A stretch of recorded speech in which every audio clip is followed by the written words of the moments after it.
नमस्कार बच्चों, SVM senior secondary school की ऑनलाइन क्लास में आपका स्वागत है। जियोग्राफी क्लास 11th का पहला अध्याय अपने कर रहे थे। अपने भूगोल की शाखाओं के बारे में अध्ययन कर रहे थे। दो शाखाएं भौतिक भूगोल और मानव भूगोल के बारे में अपने अध्ययन कर लिया था। तो इसके बाद नेक्स्ट है अपनी जो शाखा वो है जीव भूगोल, यानी जीव भूगोल के अंदर हम किन किन तथ्यों का अध्ययन करते हैं, उन तथ्यों के बारे में आज अपने चर्चा करेंगे। तो नेक्स्ट है अपना जीव भूगोल। इसमें क्या है, इसमें पशुओं एवं उनके निवास क्षेत्र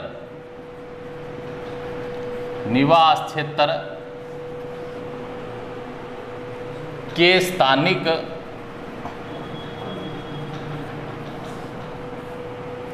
स्वरूप एवं भौगोलिक विशेषताओं का अध्ययन किया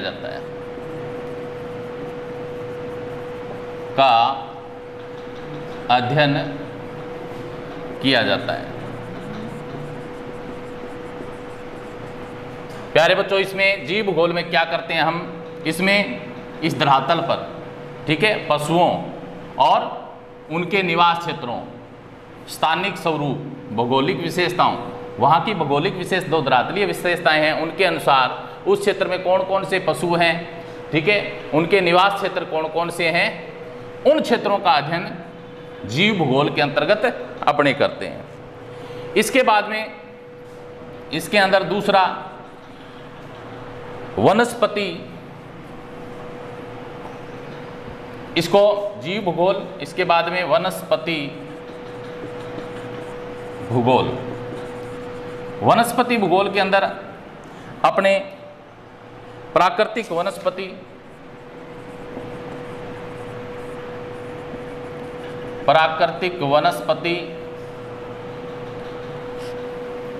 व उनके निवास क्षेत्र,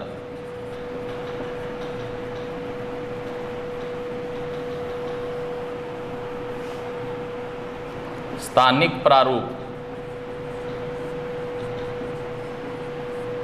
का अध्ययन करते हैं। यानी वनस्पति भूगोल के अंदर अपने क्या है, जो प्रकृति के द्वारा जितने भी पेड़ पौधे हैं, ठीक है, पादप हैं, प्रजातियां हैं, वनस्पतियां हैं, ठीक है, इस धरातल पर, ठीक है, उनका जो वितरण है, उनके जो निवास क्षेत्र हैं और स्थानिक प्रारूप यानी उनका जो नमूना है, मानचित्र है, इस धरातल पर किस तरह से वनस्पति, पेड़ पौधे, ठीक है, उनका वितरण है, निवास क्षेत्र कौन कौन से हैं, तो उनके बारे में भी वनस्पति भूगोल के अंदर अपने अध्ययन करते हैं। इसके बाद में नेक्स्ट है पारिस्थितिक भूगोल। पारिस्थितिक भूगोल, पारिस्थितिक भूगोल के अंदर प्रजातियों के निवास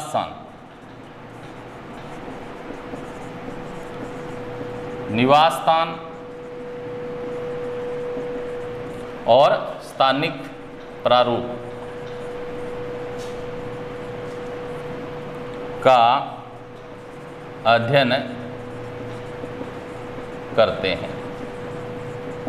यानी पारिस्थितिक भूगोल के अंदर जो विभिन्न प्रजातियां हैं, उनके निवास क्षेत्र इस धरातल पे कौन कौन से हैं, ठीक है, और उनका धरातल पे जो मानचित्रण है, प्रारूप है, नमूना है, वो किस प्रकार है, उसको इससे हम समझते हैं। तो प्रादेशिक जो भूगोल होती है, पारिस्थितिक जो भूगोल होती है, उसके अंतर्गत हम प्रजातियों के, ठीक है, अलग अलग क्षेत्रों में अलग अलग जो प्रजातियाँ पाई जाती है, ठीक है, उन निवास क्षेत्रों की जो विशेषताएँ हैं, उन विशेषताओं के बारे में क्या अपने पारिस्थितिक भूगोल के अंदर अध्ययन करते हैं।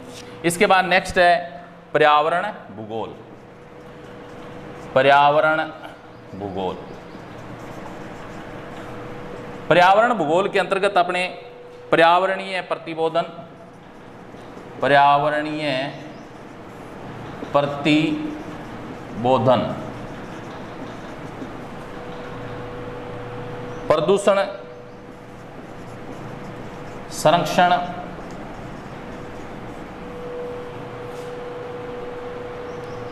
भूमिह्रास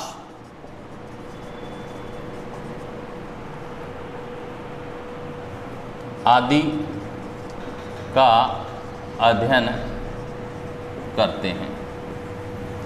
यानी पर्यावरणीय भूगोल के अंदर पर्यावरण की जो समस्याएं हैं, ठीक है, पर्यावरण प्रदूषण के जो कारण हैं, इनसे बचने के जो उपाय हैं, भूमि का जो ह्रास हो रहा है इसकी वजह से, इन सभी तथ्यों के बारे में अपने पर्यावरण के अंदर अध्ययन करते हैं। तो जीव भूगोल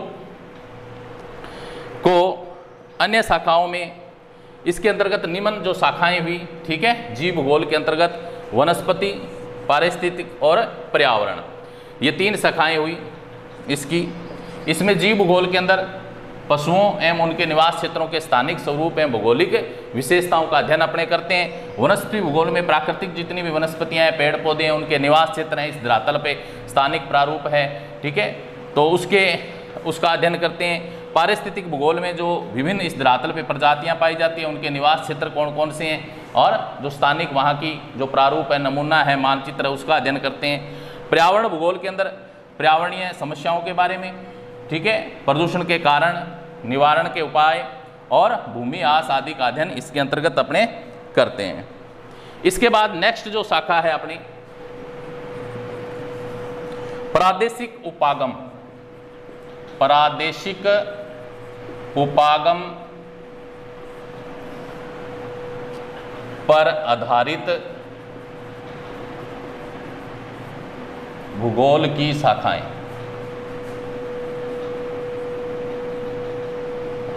यानी ये जो हमारी पृथ्वी है, ठीक है, पूरी जो पृथ्वी है, भूगोल है, इसको अलग अलग प्रदेशों के आधार पर, ठीक है, बांटा गया है। उसके आधार पर इसकी जो शाखाएं हैं वो कौन कौन सी हैं, और उन शाखाओं के अंदर अपने किन किन तथ्यों का अध्ययन करेंगे। यानी पूरा जो ग्लोब है, पृथ्वी है, इसको अलग अलग प्रदेशों में बांटा गया है। तो पहला इसका जो भाग है उसमें है वृहद, मध्यम, मध्यम, लघु स्तरीय,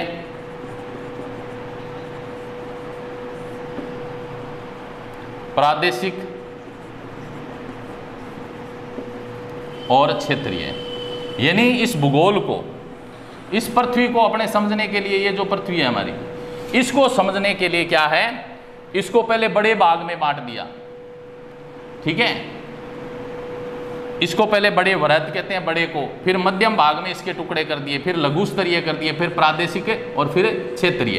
यानी इसके वृहद, मध्यम, लघु स्तरीय, प्रादेशिक और क्षेत्रीय, यानी इसको क्या है 5 भागों के अंदर, ठीक है। वृहद बड़े स्तर पर इसका अध्ययन कर सकते हैं, मध्यम स्तर पर इसको बांटा गया है, लघु स्तरीय, प्रादेशिक और क्षेत्रीय।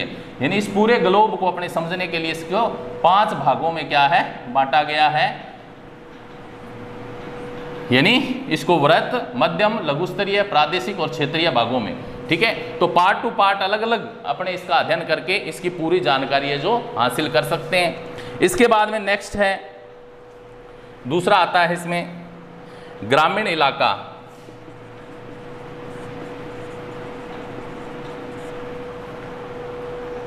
नियोजन,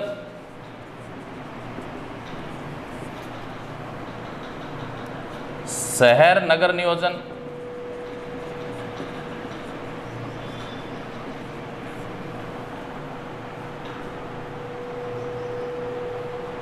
यानी फिर इसको क्या है ग्रामीण क्षेत्रों का अध्ययन और शहर नगर जो नियोजन है, इन योजनाओं के द्वारा ग्रामीण इलाका नियोजन और शहर नगर नियोजन, इनका काल्पनिक जो अपने तुलनात्मक अध्ययन करके इसको अपने समझ सकते हैं कि इस ग्लोब पर, पृथ्वी पर, ठीक है, जो ग्रामीण क्षेत्र हैं वो कौन कौन से हैं, इस पृथ्वी पे क्या है, शहरी जो क्षेत्र हैं वो कौन कौन से हैं, उनका हम अध्ययन इसके अंतर्गत कर सकते हैं। इसके बाद में नेक्स्ट आता है प्रादेशिक विकास। प्रादेशिक विकास यानी इस पृथ्वी पे जो अलग अलग प्रदेशों के अंदर, ठीक है, जो विकास हुआ है, उस विकास का अध्ययन करके हम उन क्षेत्रों के बारे में जानकारी हासिल कर सकते हैं। नेक्स्ट है प्रादेशिक विवेचना, प्रादेशिक विवेचना एवं विश्लेषण। यानी हम जो अलग अलग प्रदेश हैं इस पृथ्वी के, जो क्षेत्र हैं भूगोल के, उनका विश्लेषण, उनकी जानकारी हम हासिल कर सकते हैं। इसके बाद में है, नेक्स्ट आता है, इसको अलग प्रादेशिक विवेचना को दो भागों में बांटा गया। दर्शन,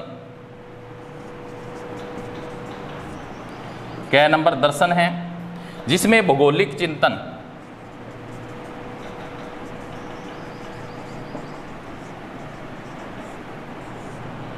दूसरा है भूमि,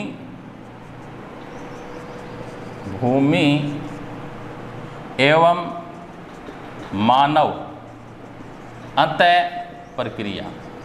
यानी इस पृथ्वी पर हमें इस धरातल का चिंतन करेंगे, उसमें क्या है, हम ये सोचेंगे कि जो भूमि है, ठीक है, और मानव की जो अंतः प्रक्रिया है उसको इसके अंदर अपने समझने का प्रयास करेंगे। मानव पारिस्थितिकी, या इसको बोलते हैं मानव पारिस्थितिक, इसका अध्ययन हम इसके अंतर्गत करते हैं। इसके बाद में दूसरा भाग है इसका विधि तंत्र एवं तकनीक। विधि तंत्र एवं तकनीक के अंदर अपने क्या करते हैं, इसके अंतर्गत हमने सामान्य एवं सैगणिक आधारित, सामान्य एवं सैगणक आधारित इसका अध्ययन करते हैं। इसकी गणना भी इस साथ में अपने करते हैं। यानी इसका नियम क्या है कि इसका हम साथ में अध्ययन करते हैं और साथ में इसकी क्या है, गणना करते हैं, और मानचित्र भी इसके अंदर अपने तैयार करते हैं। इसके बाद में परिमाणात्मक तकनीक, दूसरा है परिमाणात्मक तकनीक का इसके अंदर अपने उपयोग करते हैं। और क्षेत्रीय सर्वेक्षण भी किया जाता है। क्षेत्रीय सर्वेक्षण के द्वारा हम भूगोल का अध्ययन है जो कर सकते हैं। और भू सूचना विज्ञान GIS, भू सूचना विज्ञान, जिसको GIS, जैसे दूर संवेदन तकनीक है, भौगोलिक सूचना तंत्र GIS हैं, वैश्विक स्थितीय तंत्र हैं, ठीक है, इनका उपयोग अपने क्या है इसके अंतर्गत कर सकते हैं। तो प्रादेशिक उपागम आधारित पर भूगोल की शाखाएं भी वृहद, मध्यम, लघु स्तरीय, प्रादेशिक और क्षेत्रीय। इसके बाद ग्रामीण और इलाका, शहर नगर इलाका क्षेत्रों में बांटा गया है। प्रादेशिक विकास, उन क्षेत्रों का अध्ययन इसमें करते हैं। प्रादेशिक विवेचना विश्लेषण का अध्ययन इसके अंतर्गत करते हैं। दर्शन भौगोलिक चिंतन के अंदर, और भूमि एवं मानव की अंतः प्रक्रिया, मानव पारिस्थितिक। इसके अलावा विधि तंत्र के अंदर इसमें अपने सामान्य एवं सैगणिक आधारित मानचित्रों के द्वारा इसका अध्ययन करते हैं। परिमाणात्मक टेक्नोलॉजी है, क्षेत्रीय संरक्षण है, ठीक है, भू सूचना विज्ञान है, GIS है। तो इनके द्वारा क्या है, हम भूगोल की विभिन्न शाखाओं का अध्ययन करके हम इस पूरे जो पृथ्वी है उसकी जानकारी हासिल कर सकते हैं। आज के लिए इतना ही, नेक्स्ट कल, थैंक्स।